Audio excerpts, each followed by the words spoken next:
En la red Al Día Noticias, información y análisis con profundidad. Origina desde Bogotá, capital de la República de Colombia, para el mundo Al Día Noticias con johndidier.com. 7 de la mañana, 33 minutos. Estamos a esta hora en comunicación con Carlos Mario Noriega Muñoz. Él es administrador de empresas, analista político, económico y CEO del medio digital El Bastión y de la corporación Prima Evo. Carlos Mario, buenos días. Buenos días, John. Muchas gracias por permitirme estar aquí en tu programa y poderme dirigir a tu prestigiosa audiencia. Bueno, El Bastión tiene como sede Barranquilla. Sí, señor, aunque somos un medio pues digital y eso abarca prácticamente todo el mundo, pues nuestra sede principal y donde hay la mayoría de escritores es aquí en la ciudad de Barranquilla. ¿Y por qué El Bastión? Bueno, porque en su momento el Bastión se creó en plena cuarentena, a principios de, bueno, mediados y finales de marzo, perdón. Habían decretado ya el cierre total de todos, habían prohibido incluso ya la salida a los ciudadanos. Y pues eso me causó bastante indignación porque nunca se había visto una medida así, jamás yo había vivido una medida así. Y me puse a reflexionar mucho sobre los temas de la libertad, de la libertad del individuo, cómo interactuar con esa libertad en sociedad. Y que al final del ejercicio, pues al gobierno colombiano solo le quedaba también confiar en sus propios ciudadanos y pues en lo que vivimos ahora, que es el autocuidado. Pero como no había nadie quejándose de tal manera, yo dije, no, esto necesita un bastión, ¿no? Que es un lugar donde antaño los soldados se iban, descansaban, se rearmaban, ¿no? Y lanzaban otra vez para dar esa batalla cultural, esa batalla, bueno, en tiempos pasados fue batalla literal, hoy batalla cultural y de las ideas. Por eso se llama el bastión. Ah, muy bien. Entonces, es una manera de dar la batalla, ¿no? Así es donde la gente coge los insumos para poder discutir en sociedad todos esos temas que, bueno, son bastante escabrosos y polémicos. Ya. Y en pandemia, ¿qué no se podía hacer? Que había que dar la batalla.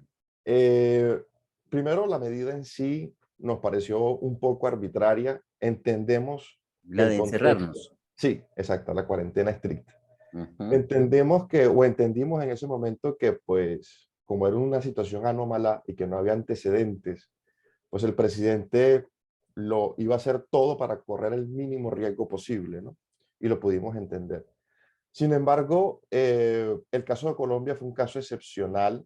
De las cuarentenas latinoamericanas, creo que fue la más flexible, pero no dejaba de dar impacto, ¿no? No dejaba de dar impacto. El ver las calles desoladas, el ver los comercios irse cerrando, ¿Usted cree el que fue una escuchar. equivocación, entonces? No del todo. En el caso colombiano pienso que, como lo comencé diciendo, fue una medida excepcional que contó, creo que fueron, si mal no estoy, 8 o 6 meses aproximadamente, y fue pues desescalándose poco a poco.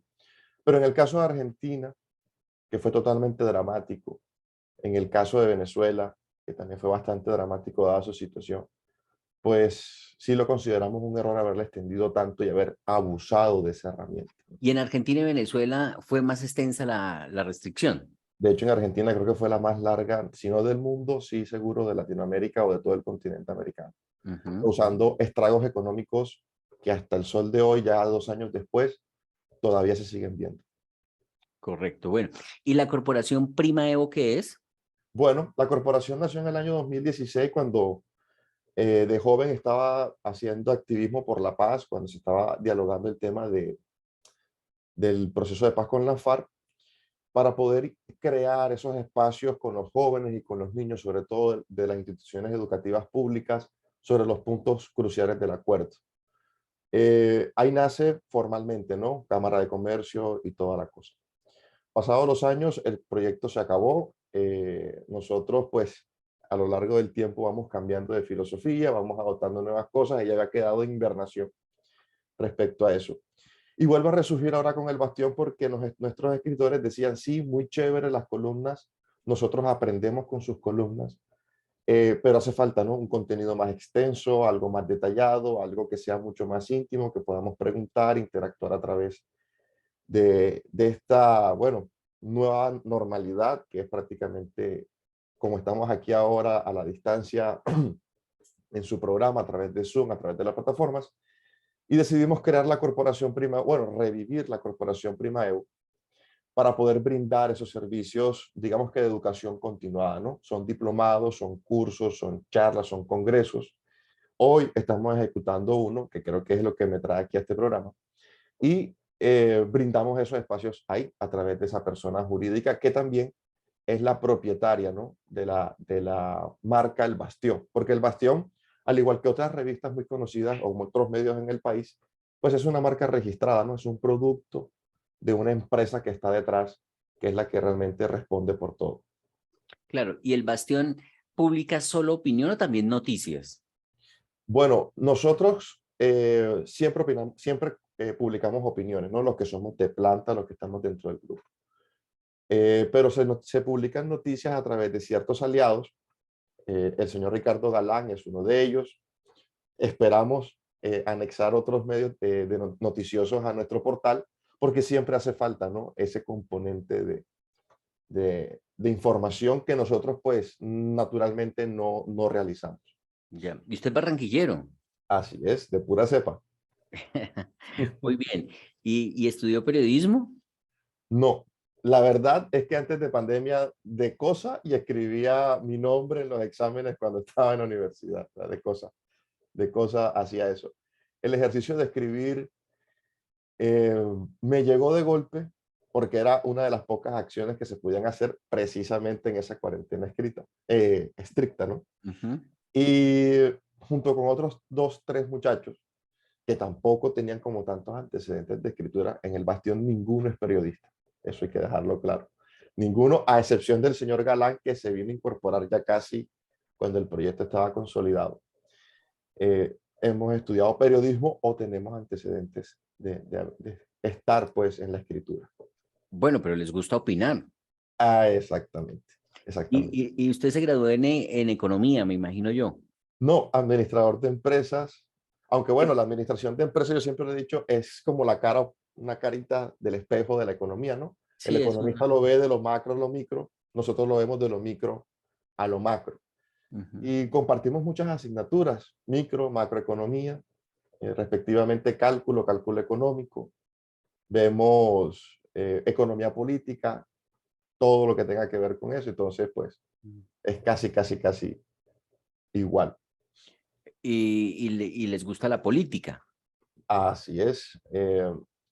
A nivel económico solo somos dos o tres que estamos dedicados fuertemente a eso. Yo incluso no soy 100% economista, sino me corro un poquito a la economía política, que es donde realmente reposa mi especialidad. La gente dice, no, analista económico y político, pero es que realmente es una sola. Economía política es una sola y tiene suficiente tela como para tener una subespecialización ella sola. Pero tenemos a otro que es Juan Domínguez, que sí es un economista puro, un venezolano que llegó a Colombia desafortunadamente por huir de esa dictadura, el cual sí se desarrolla como un economista puro, da econometría y sí es de los datos de, bueno, el proceso en Colombia está así, estamos en este punto, tenemos que mirar estas cositas, estos indicadores son los que nos dicen. En política económica estamos así, en política fiscal, en política tributaria, y es el que nos nutre a nosotros también con su experticia y su gran conocimiento académico. Del resto, son políticos natos. Todo lo que tenga que ver con opinión política, ahí están. Unas veces a favor, otras veces en contra, incluso dentro de nuestro propio grupo, porque de eso se trata la diversidad, ¿no? De poder opinar, incluyendo, sin, no va tan afín a la línea del Bastión, es una de las cosas que más nos caracteriza como medio de comunicación. Y pues abarca el resto de las personas, que somos ya casi 17 en total, las que componemos el grupo, pues todo ese espectro político ambiental, político cultural, e incluso político literario, porque tenemos dos poetisas que todos los viernes sagradamente están ahí escribiendo sus liras, sus poemas, y que siempre dejan esa crítica o ese aporte a la discusión política del momento. Muy interesante el proyecto, Carlos. ¿Y les da para vivir o todo lo hacen por hobby? No, Esa es la pregunta que siempre la gente se sorprende. El Bastión sí tiene un contrato con la empresa Google, como cualquier página web que se pueda conocer, el cual pues Google coloca la publicidad, la gente si da clic nos paga y así, ¿no? Es como pero eso sirve más que todo para sostenimiento. El Bastión como tal es un proyecto voluntario. No se le cancela nada a ningún columnista, ni siquiera nosotros que somos la cúpula directiva, que somos 4, y todos lo hacemos ad honorem. ¿Pero por qué? ¿Y por qué tenemos, y la gente se extraña de la determinación, que también recae en su nombre, ¿no? La gente que conoce el Bastión, que quiere aportar al Bastión, lo ve literalmente como tal. Porque en una sociedad donde lastimosamente el discurso pro Estado, que muchas veces cercena la libertad, pues les hace falta un espacio donde compartir con gente que piense de la misma manera, que comulgue con las ideas y que no siempre sean discusiones banales o discusiones sobre lo mismo, ¿no? Que son bastante redundantes y que se ven en redes sociales y que logra desgastar. Entonces los columnistas llegan, muchas veces leyendo algo, dicen, me interesa el proyecto, quiero participar. Ingresa a la comunidad, se encuentra con ese grupo y realmente se siente tan a gusto, se siente tan cómodo que no le interesa buscar algo económico, sino seguir participando y seguir gestionando y seguir haciendo crecer la comunidad. Es uno de los efectos más bonitos que jamás pensé que se iban a materializar de pronto en el corto plazo. El Bastión solo tiene apenas 3 años, 2 años y algo. Y es uno de los efectos que retroalimenta también ese seguir de ese labor que ya pasa de ser hobby, porque ya incluso nos ha dado empleabilidad a algunos, pero a través de la corporación como tal. Y pues bueno, aquí estamos trabajando firme y con convicción. Sí. Y uno de los proyectos que ustedes están manejando en este momento y que lo maneja usted y que me llama poderosamente la atención es que no solo hablan de la política colombiana, de la economía colombiana, sino que también se han metido con temas internacionales. Hay un proyecto de manera puntual que se ha titulado Realidades sobre Irán. ¿En qué consiste este proyecto? Bueno, el proyecto, la propuesta como tal, porque es sorpresivo también para nosotros abordar la geopolítica, son de esos temas que uno siempre mira, en algún momento la toca, pero como la discusión nacional siempre apunta hacia otros lados, pues la deja pasar un poco desapercibido, ¿no? Nosotros contamos con colonistas internacionales, 4, perdón, de Argentina, 1 de España, y vamos creciendo, pero ninguno tendría que ver con el tema del Medio Oriente. Eso nos llegó a finales del año pasado con otra organización que es la que nos está colaborando no solamente a nivel financiero, sino a nivel académico, que es el DT Institute, ¿no? Y el DT Institute toca la puerta porque conoce el proyecto del Bastión. Empieza a leernos, empieza desde lejitos a observarnos. Y nos dice, estos muchachos tienen la capacidad, ¿no?, de abordar este tema. Nos colocan sobre la mesa una serie de realidades, como bien se titula el proyecto, que nosotros también dejábamos pasar sin mayores anuncios, sin mayores advertencias. La teocracia iraní, como tal, eh, choca mucho con nuestro estilo de vida a nivel occidental. Es una de las primeras reflexiones que queremos dejar a través de la ejecución de ese proyecto y que resumimos muy concisamente en una revista que también tiene el mismo nombre, que pueden encontrar gratuitamente en nuestros portales y que pone en contexto la importancia del país en algo que nadie se imagina que tiene tanta importancia. Entonces, eso es la esencia del proyecto, ¿no? Despertar, quitar esa venda y también decirle al colombiano, no solamente se concentren en nuestros problemas internos, que son bastante serios, sino que también cumplimos un rol internacional muchísimo más importante del que creemos.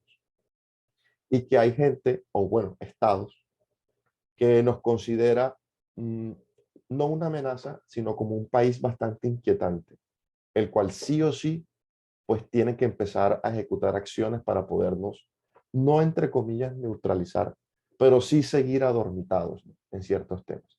Entonces, Realidades sobre Irán es el proyecto ese en conjunto donde ya se conectan esos puntos y pues a través de la difusión de columnas de opinión, de videos, hoy sale uno, sale el último del proyecto, de una revista y de las capacitaciones que hemos dictado, dos en Bogotá, una en Barranquilla y ahora una final de este mes en la ciudad de Santa Marta, eh, donde hacemos ese shock, ¿no? Esa terapia de shock sobre este tema Es decir, que Colombia le interesa a Irán. y viceversa, y ¿Y viceversa. para qué le interesamos a Irán? Bien, en resumidas cuentas, el primero y principal, y es que es el que siempre inicio las charlas, Colombia es el mejor aliado de los Estados Unidos en la región.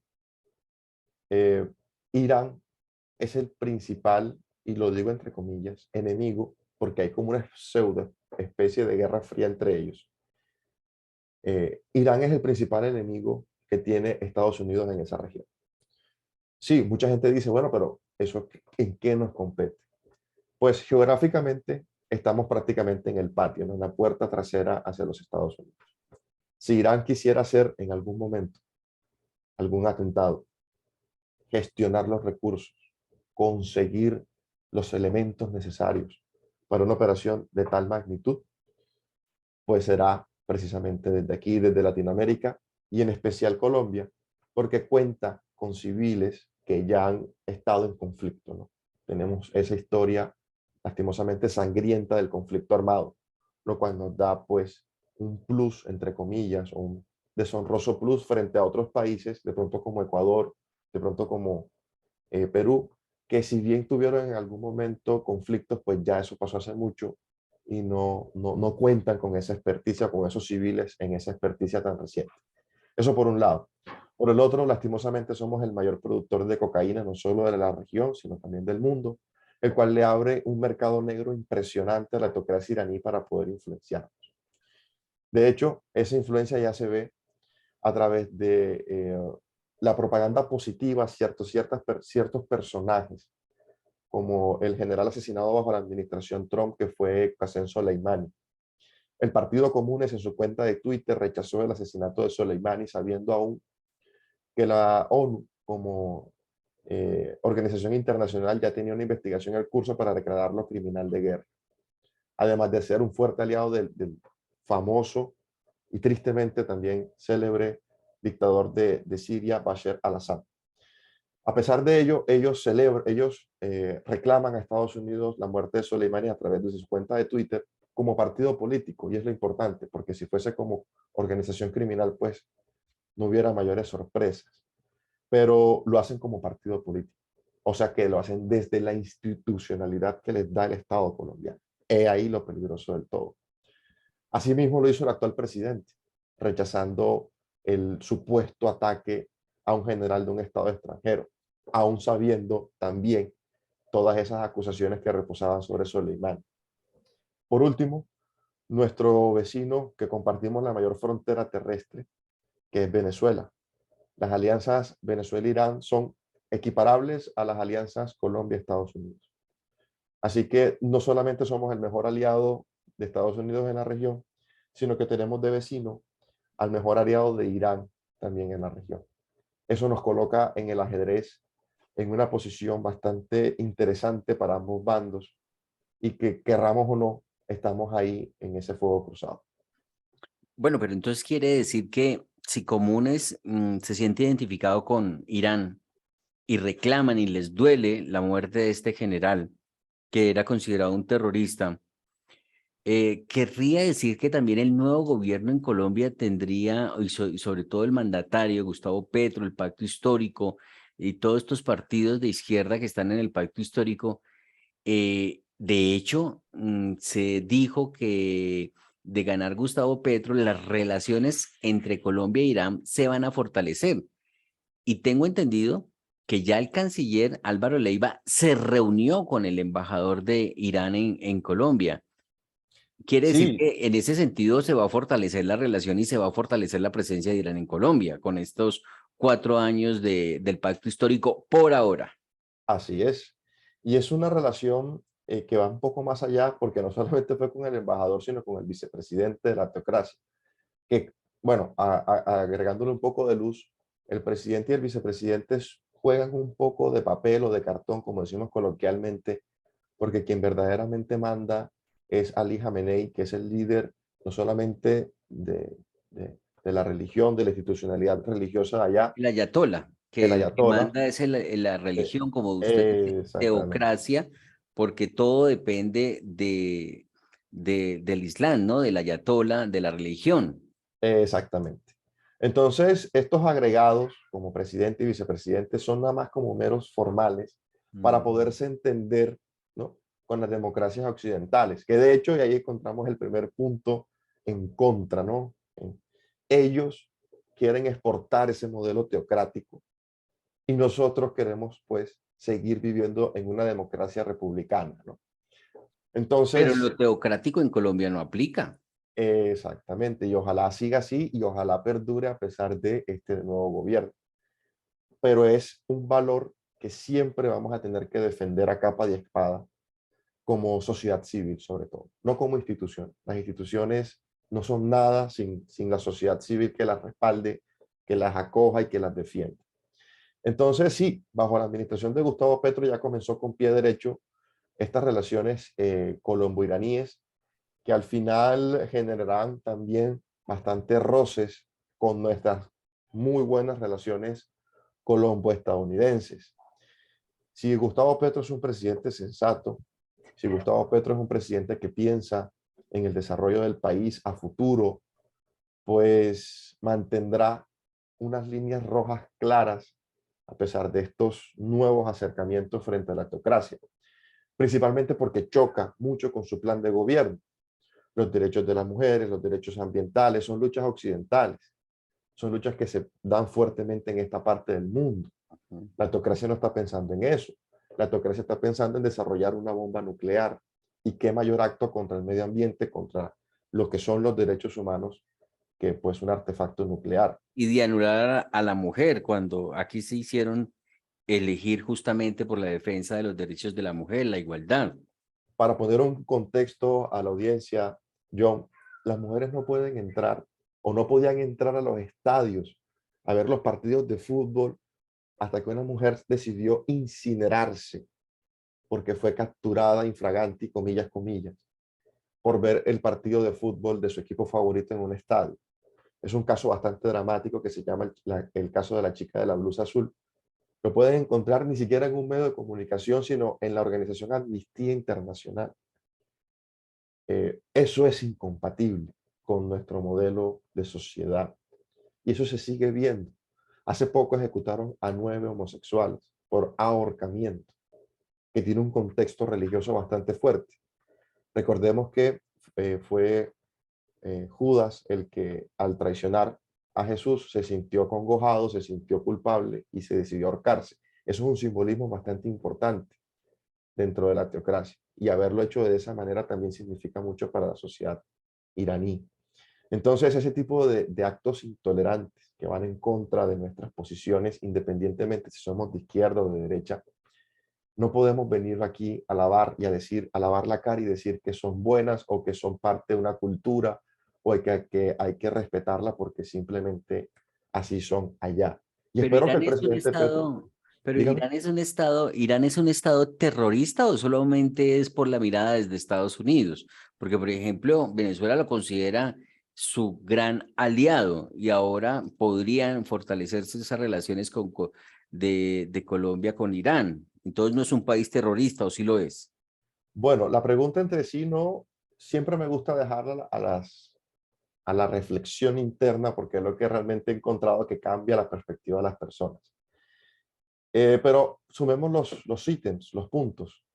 Tenemos un país en búsqueda de una bomba nuclear bajo una teocracia intolerante hacia diversos estilos de vida que Occidente ya tiene incluso como temas superados, ¿no? Tenemos un país que activamente colaboró con dictaduras alrededor, como lo hizo Soleimani con Bashar al-Assad, para neutralizar de manera violenta a sus protestantes que al final terminaron derrocando al dictador. Tenemos un país que admite públicamente entregarle misiles tierra-aire, tierra-tierra y contra eh, ¿cómo es que se llama?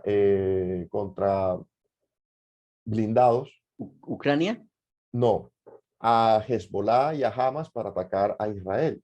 Ah, Lo dijo su ministro de Defensa, le entregamos casi 50 misiles de cada uno, tierra-aire, tierra-tierra y contra blindados. sí, el gran padrino de estos grupos en Israel, en la franja de Gaza y que pelean permanentemente, Hezbollah, por ejemplo, son Irán. Irán es los que los financia, los padrinos. Entonces, pues llegamos a la conclusión de que si colabora y apoya a grupos terroristas, colabora y apoya con dictaduras cercanas que también incurren en actos terroristas, y pues tienen ellos, porque el general Soleimani lideraba una organización que también fue catalogada, y no por Trump, como siempre me dicen, sino por Barack Obama, que es Al-Quds, también catalogada como una organización terrorista, pues es fácil la conclusión que si es o no es un estado terrorista, ¿no?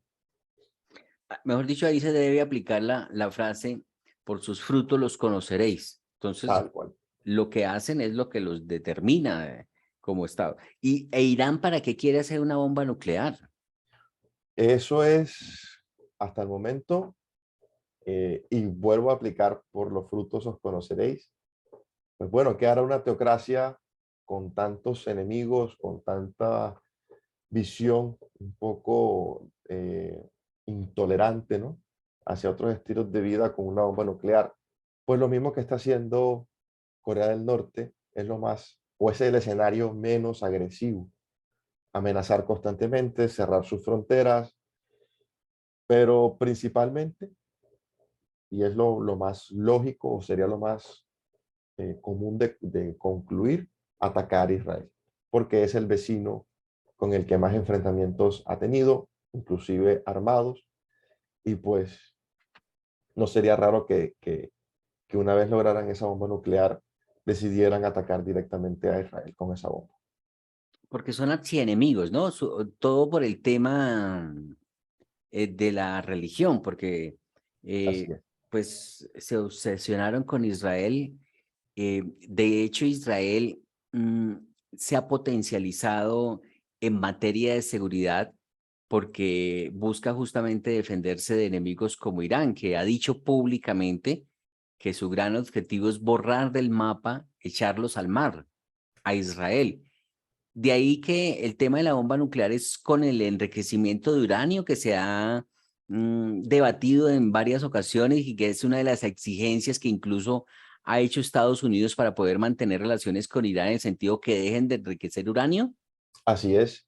Y es una pregunta que hace parte de una narrativa, porque Irán dice que sus plantas de uranio son para energía, ¿no? Para obtener energía a bajo costo. Sin embargo, hay una cosa clara, bastante sencilla de entender sobre física nuclear en este aspecto, y pasó ahora recientemente cuando pues Rusia bombardeó cerca de Kiev y cerca de donde está el reactor nuclear de Chernobyl. ¿Por qué no hubo miedo o no hubo temor de ese ataque y de ese conflicto, esa batalla que se libró entre las tropas ucranianas y rusas frente a un reactor nuclear, ¿no? Que todavía posee bastante combustible? Y es simple. El uranio como tal, para poderlo usar en reactores nucleares, necesita ser empobrecido. O sea que su volatilidad no supera aproximadamente un 20%. Para eso es que se utiliza el uranio en los reactores nucleares. Eh, es bastante fácil de controlar y que cualquier reacción agresiva pues tenga un espacio para poderlo neutralizar y calmar esa sobreexcitación de ese combustible y evitar que pues explote. Al menos del 20% es más que suficiente para poder darle luz o energía a un país como Irán por sus dimensiones y su cantidad poblacional. Sin embargo, Irán insiste en enriquecer uranio por encima del 50%. ¿Dónde se utiliza uranio por encima del 50%? En los artefactos nucleares. ¿Por qué no se utiliza en la creación pues, de energía? Porque es demasiado volátil, Pero demasiado inestable. ellos lo podrían hacer sin necesidad de contarlo, ¿no le parece? El tema ahí es que igualmente dentro de todos los estados hay corrupción, hay espías. Este es un Mm, conflicto geopolítico que se asemeja muchísimo y creo que él logra superar bastante a esas clásicas películas de espías del 007, ¿no? Y que se cuentan estas potencias, tienen quien les surte información. La teocracia no solo tiene fieles, tiene también traicioneros dentro de sus filas. ujú, Todo esto lo pueden ver resumido en un último artículo que hizo la BBC que se llama La guerra no tan secreta de Israel e Irán, en donde está la Mossad, que es la agencia de inteligencia israelí, está también la de Irán, intercambiándose incluso información porque tienen dobles agentes. Entonces esas fugas permiten más o menos saber dónde están, cuánto han llegado. De hecho, el primer ministro de Israel dijo que ya habían superado la barrera del 50% de enriquecimiento ujú, y que en los próximos 5 años Irán va a tener su bomba nuclear, si no se hace nada, ¿no? Dentro de esos 5 años. ujú. Entonces no es tan fácil como que, bueno, hagámoslo en silencio y que nadie se dé cuenta. Bueno, también se ha dicho dentro de este tema que Hezbollah ya hace presencia muy fuerte en Venezuela y que con el nuevo gobierno en Colombia estaría pasando lo mismo en Colombia, que Hezbollah, que es un grupo terrorista, pueda tener presencia en nuestro país. ¿Ustedes lo han visto así?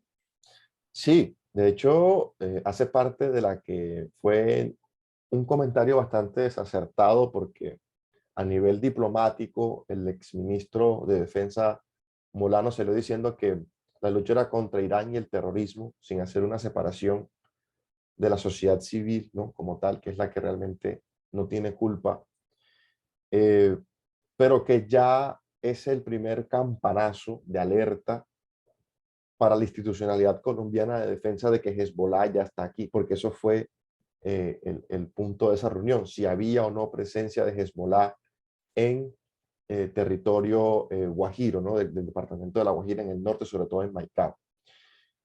Para nosotros es una realidad desde hace tiempo, porque el modus operandi, ¿no? La Pero forma, Hezbollah no es de Irán, ¿o sí? Hezbollah es de los palestinos. sí, sin embargo, cuenta con financiación. Eso es algo que también Sí, ya es bastante sabido y bastante comúnmente conocido. Por ende, si Palestina no tiene los recursos necesarios para poder financiar una operación desde este lado del mundo, sí lo tiene Irán. ¿A través de quién? Su mejor aliado, que es Venezuela, ¿no? Entonces, en un trueque que fue bastante sospechoso recientemente en este año, en donde Venezuela le mandaba oro y Irán le mandaba gasolina a Venezuela, pues pudo haber pasado cualquier cosa, ¿no? En ese buque pudo haberse transportado cualquier cosa, además de lo que ellos mismos publicaron. Y tenemos también los recientes juegos militares que se están desarrollando con Rusia, Venezuela e Irán. Juegos que nos deben de poner en bastante precaución, porque, insisto, Colombia es el mejor aliado hasta el sol de hoy de los Estados Unidos. Desestabilizar a Colombia, atacar a Colombia, querramos o no, es un punto a favor en ese juego geopolítico y en esa estrategia eh, militar que hay contra los Estados Unidos. Entonces, debemos tener ahí mucha atención y tener bastante cuidado respecto a las narrativas que se quieran vender sobre la teocracia, como que Soleimani es un mártir. pero y entonces, si el enemigo de Irán es Israel, ¿qué tiene que ver Estados Unidos? Bien, Estados Unidos se le acusa, bajo la narrativa de imperialismo, de entorpecer el enriquecimiento de uranio, ¿no? Ser el que más fuerte se opone a nivel diplomático y el que Yo, más el policía del embargos viene mundo. emitiendo. Exactamente. Pero también es un conflicto religioso. No solamente es tema geopolítico, no solamente es reducirlo a que Estados Unidos quiere el petróleo de Irán, sino que también es la antipatía que existe de la teocracia frente a otras religiones. Ellos persiguen constantemente a las minorías que existen dentro de su país. Hace poco sacamos un video que se llama El crimen de tener otra fe, sobre el hostigamiento que tiene constantemente la teocracia hacia la religión Bahá'í, una religión que yo no sabía que existía, Bahá'í. Bahá'í, sí, no sabía que existía, pero que han sufrido el yugo de vivir en esa teocracia. Ellos han dicho abiertamente que son enemigos del catolicismo, del cristianismo. Hay que entender que Estados Unidos es un país categóricamente cristiano. Carlos, pero digamos que la Bahá'í, que es una religión que usted destaca, es que, si me corrige por favor, es una religión que dice que todas las religiones son una sola y que la que predomina el común denominador es el amor. Exactamente. Y eso es precisamente lo que los hace víctimas, los hace culpables, los hace ser, como ellos denominan, apóstatas, porque el Islam, para ellos, su versión desde el Estado, es el verdadero centro y no es el amor, ni siquiera, sino el Islam como tal. ¿No? Cualquier religión que diga lo contrario es apóstata y hay que o delimitarla Eliminarla. al punto o eliminarla por completo. Ujú. También es un tema de estilo de vida. En Estados Unidos, cuando uno dice Estados Unidos, el primer valor que se le viene, para bien o para mal, es libertad. Es libertad. Es su sello de marca. Ellos tampoco comulgan con eso, porque quieren a la mujer que utilice la hijab, ¿no? El velo característico. Quieren que el hombre se deje crecer la barba, que siga los valores morales objetivos del Islam y que si se sale de eso, pues literalmente o paga cárcel o paga latigazos y ese tipo de actos, ¿no? Ese tipo de consecuencias. El ver una sociedad tan libre como la estadounidense o incluso como la colombiana, les chirría, les fastidia, dicen que somos apóstatas, ¿no? Creen que somos apóstatas. Entonces, es también un conflicto político, es también un conflicto religioso, es un conflicto cultural. Ujú. No solamente pasa por, tienen petróleo y todo el mundo quiere petróleo. Va más allá de eso. Y el tema con Israel es que pues el tema de Palestina, ¿no? El desplazamiento que hubo, el conflicto que existe sobre ese tema, el desarrollo del terrorismo bajo ese tema y que también son parte de otra religión, así de simple. Correcto. Pues Carlos Noriega, queremos agradecerle a estos minutos de estar en Al Día Noticias. Carlos Mario Noriega Muñoz, administrador de empresas, analista político económico y CEO del medio digital El Bastión y la corporación Primaeo. Estaremos seguramente en otras oportunidades dialogando con usted, analizando pues los temas políticos y económicos en Colombia. Pues me ha llamado la atención como un medio digital colombiano tenía información tan especializada sobre Irán en su portal. Muy amable, gracias por estar en Al Día Noticias. Gracias, John, por tu invitación.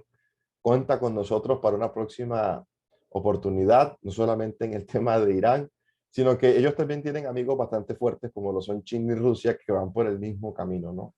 De dictaduras. Bueno, señor. Entonces, un saludo a toda la audiencia y hasta una próxima ocasión. Hasta